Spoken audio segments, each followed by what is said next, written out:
একজনের হাসি, একজনের কান্না, কারো অভাব, কারো টাকার অভাব নাই। গতকালকে ঈদের দিন এই যে আমাদের আজাদ ভাই বললেন, দেবপুর বাজারে এক কম্পিউটার দোকান, মসজিদের পাশে রুবেল ভাইয়ের সন্তান ঈদের দিন আনন্দ পানিতে ডুবে মারা গেছে।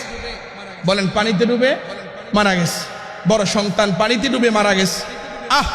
বলেন, যার সন্তান ঈদের দিন পানিতে ডুবে মারা যায় তার কি আর আনন্দ আছে? এই যে মারা গেল সুখাহত এই ছেলেটাই আমি রোজার ঈদের সময় যখন কম্পিউটারে কিছু কম্পোজ করতে নিয়ে গিয়েছিলাম, তো একটা বয়ান ঈদুল ফিতরে আমি যে বয়ানটা দিয়েছিলাম ওই কাগজগুলো আমি তার থেকে যখন কম্পোজ করাইছি, টাকা রাখে নাই, হুজুর দোয়া করেন। এই ছেলেটা রুবেল ভাই ওই হুজুর দোয়া করেন নিয়ে যান।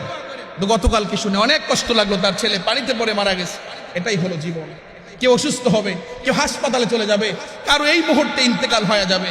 সুতরাং আমরা যে যে হালাতে আছি, পরীক্ষার মধ্যে আছি, তবে টোটাল সত্য হলো পৃথিবী ছেড়ে চলেই যেতে হবে।